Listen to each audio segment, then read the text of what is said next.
Expression queen పూజ. ఓకేనా? Okay, బాగుంది ఇది కూడా. యాక్సెప్టెడా? ఓకే. సో పాట పాడి సాంగ్ వచ్చింది వెంకటి, ఆ సాంగ్ బీవచ్చంగా వైరల్. సో 9 millions తో ఇంకా దూసుకెళ్తుంది వ్యూయర్షిప్ లో. సో మీ రియల్ లైఫ్ లో వెంకటి ఎవరా? వెంకటి కెమెరా ఆఫ్ ఉన్నాయి, పర్లేదు చెప్పండి. కెమెరా ఆఫ్ ఉన్నా ఆన్ ఉన్నా నా రియల్ లైఫ్ లో వెంకటి ఎవరు లేరు. నిజం చెప్పాలి. నిజమండి. ఆల్రెడీ మీకు బాయ్ ఫ్రెండ్ ఉన్నాడు అని చెప్పి నేను విన్నాను. బ్రేకప్ అయింది అని చెప్పి నాకు తెలిసి. బ్రేక్ అయిందని కూడా విన్నారా? స్టోరీస్ వినకుండా ఏం చేస్తాం, వినాలి కదా. నిజంగా లేడా? నిజంగా లేరు. ఆన్ కెమెరాలా లేకుంటే అలా ఏం లేదు. ఇక్కడ ఇంటికి పోయినాక ఇంట్లో చూసుకుంటే వేసుకుంటావా బాబు అని చెప్పి అట్లేం లేదు. పర్సనల్ లైఫ్ ఉన్నదే ఇక్కడ కూడా చెప్తున్నా. మరి బ్రేకప్ మీకు అయిందా కాలేదా వాస్తవంగా చెప్పండి. వాస్తవంగా చెప్తానండి, నాకు బ్రేకప్స్ లేవు, ఇంకా లవ్ స్టోరీస్ కూడా స్టార్ట్ చేయలేదు. ఎందుకలా? ఎందుకలా అంటే నాట్ ఇంట్రెస్టెడ్ అని చెప్పకండి, చెప్పండి ఏంటి రీజన్ ఏముందంటే. ఇంట్రెస్ట్ వచ్చే అంత ఫేస్ లో ఏం కనపడలేదులే. నాట్ ఇంట్రెస్టెడ్ అని చెప్పొద్దు అన్నారు కదా, సో ఉన్న రీజన్ చెప్పిన. ఎవరు కనిపించలేదు ఇంతవరకు? ఎవరు కనిపించలే. ఎవరు అంటే ఎలాంటి వ్యక్తి కావాలి చెప్పి? ఉన్నాయో లేవో టెస్ట్ చేసుకుంటున్నా క్వాలిటీస్ అన్నారు. టెస్ట్ చేసుకుంటున్నారా? చెప్పి నాలో లేనివి చెప్పకండి, ఉన్నాయి చెప్పండి. మీలో ఏమేమి క్వాలిటీస్ ఉన్నాయో నాకేం తెలుసు. మీరు చెప్పండి, దాన్ని బట్టి నేను చెప్తా అంటున్నా. నాకు నచ్చాలంటే ఫుల్ మాస్ ఉండాలి, ఎవరైనా తను చూస్తే భయపడాలి, ఇంకా క్యూట్గా స్మార్ట్గా, స్మార్ట్ ఓకే, క్యూట్ గా స్మార్ట్ గా అది కూడా ఆలోచన చేసుకుంటున్నాను. ఇట్లా కనపడొద్దు, ఈ వేరియేషన్స్ లో కనపడొద్దు. చూస్తే మస్తు రఫ్ గా కనపడాలి, బాబోయ్ ఈయనేంటి ఇంత హార్డ్ అనిపివ్వాలి బయట అందరికి. నాతో చాలా స్వీట్ మోస్ట్ ఉండాలి, బయట మొత్తం ఎట్లా ఉంటది దానికి క్వైట్ ఆపోజిట్ ఉండాలి. నాతో ఉన్నంత ప్రేమ, నాతో ఉన్నంత స్మూత్ గా బయటికి ఉండొద్దు. చాలా సొసైటీలో ఒక ఫుల్ అంటే ఫుల్ పెద్ద రెస్పెక్ట్ ఉన్న మనిషి ఉండాలి. అంటే లైక్ ఎలా, ఎలాంటి రెస్పెక్ట్? మంచి రెస్పెక్ట్ ఉండాలి లేకుంటే చెడు? మంచి రెస్పెక్ట్. పుష్పలో అల్లు అర్జున్ కి ఎలా ఉంటది like that. Okay. So cube లో అనిల్ కి ఎట్లా ఉంటది అట్లా. అలాంటి వ్యక్తులు ఉంటే ఓకే. ఇప్పుడు కాదు, అది కూడా తర్వాత సర్టెన్ ఏజ్ వచ్చినాక ఓకే, ఇప్పుడు కాదు. మీకు ఎవరు ప్రపోజ్ చేయలే? చేశారు. ఎంతమంది ప్రపోజ్ చేశారు? చేసి ఉంటారు, చాలానే చేసిండ్రు. ఓకే. అందులో గుర్తుండిపోయే ప్రపోజ్ ఇంకేదైనా ఉందా మీ లైఫ్ లో? నా లైఫ్ లో అంటే గుర్తుండిపోయేది అంటే ఉంటారు కదా విచిత్రమైన వ్యక్తులు కొంతమంది, అలాంటి ప్రపోజల్ ఏదన్నా గుర్తుండే ప్రపోజల్ అంటే? నవ్వుతున్నారు అంటే ఏదో గుర్తు వస్తున్నట్టుందా, చెప్పండి. ఏమైంది అలా నవ్వుతున్నారు చెప్పండి. 10th క్లాస్ లో ఉన్నప్పుడు. 10th class love story? Love story ఏం కాదు, ప్రపోజ్ స్టోరీ. పాపం నాకు ప్రపోజ్ చేయడానికి ఎన్ని తిప్పలు పడ్డాడు ఆ అబ్బాయి. తీసుకెళ్లి మా సార్ చేతిలో పెట్టేసా. అసలు అవును, లవ్ లెటర్ రాసి విసిరిండు.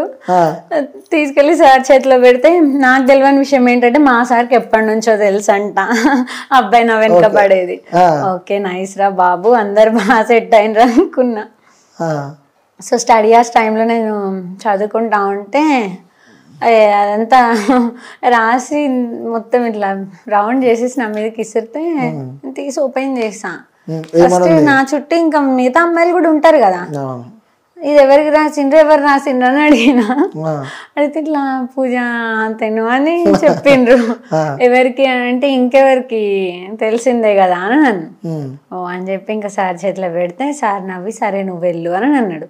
తర్వాత ఇంకా స్కూల్ అయిపోయిన టైంకి వెళ్తూ ఉంటే నాకు మా బాయ్స్ లోనే ఎవరో చెప్పిండ్రు, సార్కి ఎప్పటి నుంచో తెలుసు, నువ్వు పోయి ఆయన చేతిలోనే పెట్టినావా, ఆయనకు పిచ్చి లైట్ ఇవ్వన్నీ అని అన్నారు. అంటే కొంతమంది సార్ జోవియల్ గా ఉంటారు. 10th క్లాస్ తోటే, అది కూడా 10th క్లాస్ తోటే, 9th 8th వీళ్ళతో అంతా జోవియల్ ఉంటారు. అంటే వాస్తవంగా చెప్పండి, అంటే డే టు డే లైఫ్ లో చూస్తూ ఉంటాం ఇలాంటి సందర్భాలు. నేను చిన్న ఉన్నప్పుడు కానీ సో ఎవరైనా 10th క్లాస్ అంటే ఆ లవ్ స్టోరీలు అవన్నీ ఎడ్యుకేషన్ పక్కన పెడితే ఇవన్నీ ఇంకా మెమొరబుల్ మూమెంట్స్ ఉంటాయి ఆ 10th క్లాస్ లో. మీకు ఎవరు నచ్చలేదు మీ 10th క్లాస్ అబ్బాయిలలో? అందరు నాకు తమ్ముళ్ళ లెక్క ఉంటారు మా క్లాస్ లో బాయ్స్ అయితే. అంటే అందరికి ఉంటది వాళ్ళని కూడా లవ్ చేయాలి వాళ్ళతో ఉండాలి అని చెప్పి, కానీ కొంచెం యాటిట్యూడ్ అమ్మాయిలు అంటేనే యాటిట్యూడ్ ఉంటది కదా కొంచెం అట్లా. అంటే మాకు అప్పుడు నిజానికి ఇప్పుడు 10th అయితే చదివేటోళ్ళకు పెద్ద పెద్ద స్టోరీస్ నడుస్తున్నాయి, కానీ మాకు అప్పుడు మా క్లాస్ లో బాయ్స్ కి కానీ గర్ల్స్ కి కానీ అంత సీన్ లేదు. రావడం ఒకరినొకరు లైక్ తిట్టుకోవడం, మళ్ళీ స్టడీస్ లో హెల్ప్ చేసుకోవడం, ఇవే ఉండేటివి. కానీ నేను 2 years బ్యాక్ నా 10th క్లాస్ అప్పుడు ఇంకా నడుస్తుండే 2 years బ్యాక్. నిజంగా అప్పుడు మాకు అంత లేదు, ఇప్పుడే చూస్తున్నా నేనైతే. అదైతే మెమొరబుల్ ప్రపోజ్ అని చెప్పి అంటారు. అవును. ఓకే, ఇంకా గుర్తుండిపోయి ఆ వ్యక్తి ఎవరు ఇప్పుడు చూస్తే హ్యాపీ ఫీల్ అవుతాడు, ఇంకా ఇంకా గుర్తు పెట్టుకుంటా అని చెప్పి. మేబీ నాకు తెలిసి వీడియో చూస్తే పక్కన ఇన్స్టాగ్రామ్ లో మెసేజ్ చేస్తాడు పక్క కదా, చేస్తుంటాను అప్పుడప్పుడు ఇన్స్టాగ్రామ్ లో. ఇప్పటికున్నా ఇన్స్టాగ్రామ్ మాట్లాడతా అప్పుడప్పుడు, బాగున్నావా అని మాట్లాడతా, లైక్ యాజ్ ఎ బ్రదర్ లాగా బాగున్నావా అని. ఇది ఒక్కటి నాకు అమ్మాయి నచ్చని ఏంటంటే ఇది ఒకటే, సరే మీరు లవ్ చేయకపోయినా పర్లేదు బ్రదర్, ఫ్రెండ్ గా ట్రీట్ చేసి అయిపో పాపం, ఎందుకంటే ఒక్క వర్డ్తో అబ్బాయిల జీవితాలు నాశనం చేస్తారు మీరు. సరే కనీసం చాట్ చేయకపోయినా పర్లేదు, హలో తిన్నావా అంటే యా బ్రో తిన్నా బ్రో అంటే ఆ గుండెలు ఎట్లా పగిలిపోతాయి తెలుసా, పగిలిపోతాయి. అదే మీ ఇంట్లో సిస్టర్స్ బయట వాళ్ళని బ్రదర్ అని పిలవకపోతే అప్పుడు అంటే అది వేరే ఇది వేరే. అసలు మీ మీద ప్రేమ లేకపోతే అదే ఆ వ్యక్తి నన్ను లవ్ చేస్తుండ్రా, సరే పోనీ హాయ్ బాయ్ చెప్దామని చెప్పి అయిపోతే, ఖాళీ బ్రో ఓకే బ్రో ఇంకేం పెడతాం మీకు మెసేజ్ తెలుసా? ఎంతమంది అబ్బాయిలు ఇబ్బందులు పడుతున్నారు ఇట్లా. అవునా? సో ఓకే, ఆ జోక్స్ పాటు ఇది పక్కన పెడితే నెక్స్ట్ ఏది ఉన్నాయి సాంగ్స్? ఇంకా నెక్స్ట్ సాంగ్స్ ఉన్నవి, ఫోక్ ఉన్నాయి, లవ్ ఫెయిల్యూర్ ఉన్నాయి. ఓకే, అంటే ట్రెండింగ్ బాగా నడుస్తున్నాయి అనుకుంటా ఫోక్, లేకుంటే లవ్ ఫెయిల్యూర్? చాలా రోజులు అయితే లవ్ ఫెయిల్యూర్ సాంగ్ చూడకుండా కూడా. నాకు తెలిసి ఇప్పుడు ట్రెండింగ్ ఫోక్ సాంగ్స్ నడుస్తున్నాయి. So next love failure song చేయబోతున్నాం. లవ్ ఫెయిల్యూర్ సాంగ్స్ ఈ మధ్యలో కొంచెం తక్కువే, మిగతా అన్ని ఇప్పుడు ఫోకే ఉన్నవి.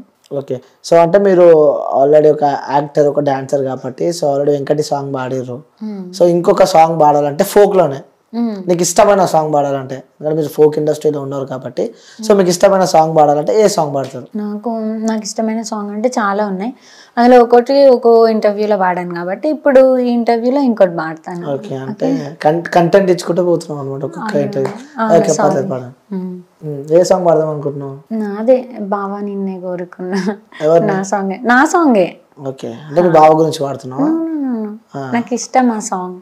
బావ గురించి పాడుతున్నావా? లేదండి. ఏది సాంగ్? ఏది బావ సాంగ్. సరే నా గురించి ఒక పాట పాడేదన్నా. మీ గురించా? తప్పకుండా పాడేదన్నా. Mister perfect perfect he's mister perfect, లెన్సేసి వెతుక్కు దొరకదురా ఏ డిఫెక్ట్. సో అంటే లుక్స్ అట్లున్నాయి, అది వాడా. Thank you so much. Next ఇంకా లైన్ పాడే, ఓహో ఇది పెద్ద ఏదో వాడని. లేదు. ఓకే, సో ఇప్పుడు వాడండి ఆ సాంగ్.